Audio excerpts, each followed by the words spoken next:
Dans cette vidéo, je vais vous présenter ce qu'il y a à connaître au niveau de l'accélération qui est fondamental lorsqu'on va appliquer le principe fondamental de la dynamique. Alors pour rappel, l'accélération c'est une variation de vitesse. Mais si on regarde la variation de vitesse, qu'on peut noter delta V, et qu'on regarde son unité, c'est des mètres par seconde qui n'est pas une unité de l'accélération. Donc c'est pas simplement une variation de vitesse, c'est une variation de vitesse sur un certain intervalle de temps, donc pour un temps donné. Voilà.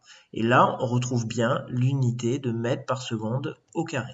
Donc au final, l'accélération va être notée delta V sur delta T, une différence de vitesse sur une différence de temps. Le problème, c'est que si mon delta T est un peu trop grand, je vais tendre vers ce qui s'appelle une accélération moyenne. Je n'aurai pas une valeur instantanée de l'accélération. Donc il faudra prendre un delta T petit si on veut avoir une accélération instantanée.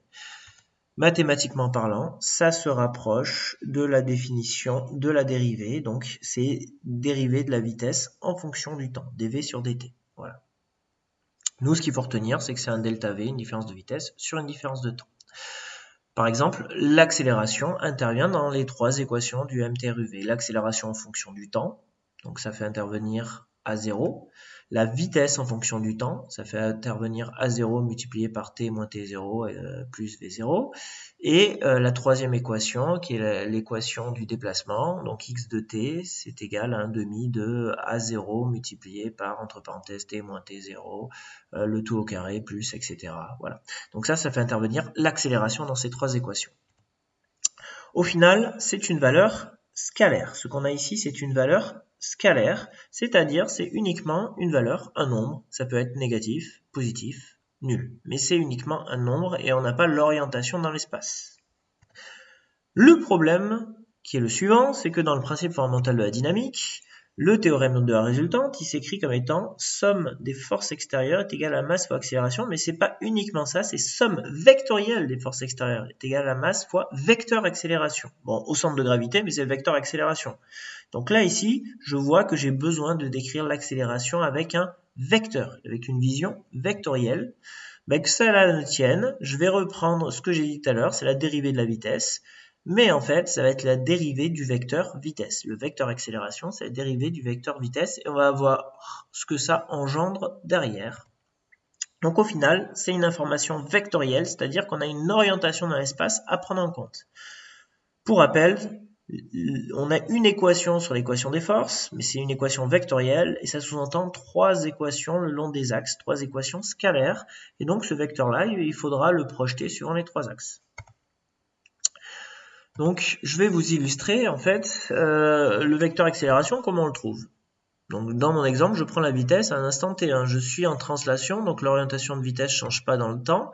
Donc, à l'instant t2, c'est le vecteur qui est plutôt bleu foncé. Et comme l'accélération, c'est une différence de vitesse sur une différence de temps, donc la différence entre les deux vecteurs, la soustraction des deux vecteurs, donc le grand vecteur bleu, donc V de T2 moins V de T1, ça va me faire le vecteur rouge. Attention, ça c'est juste mon delta V en termes de vecteurs, c'est la différence entre les deux vecteurs. Mais si je veux l'accélération, il faut que je divise par une différence de temps, donc je vais obtenir un vecteur qui va être collinaire à ce vecteur rouge, mais qui ne va pas avoir la même longueur forcément. Donc mon vecteur accélération est comme ça. Ce qu'il faut retenir, c'est que si je suis en phase d'accélération, c'est-à-dire que si j'ai un gain de vitesse, alors le vecteur accélération aura même sens que le vecteur vitesse.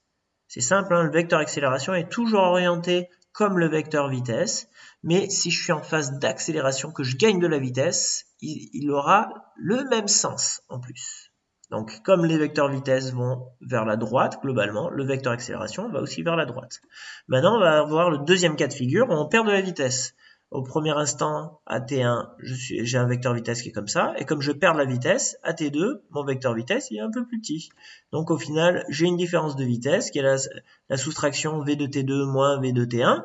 Je vais retrouver le vecteur rouge qui est ici, et donc je vais retrouver mon vecteur accélération dans le même sens que le vecteur rouge. Au final, on se rend compte que si on perd de la vitesse, le vecteur accélération est en sens inverse au vecteur vitesse.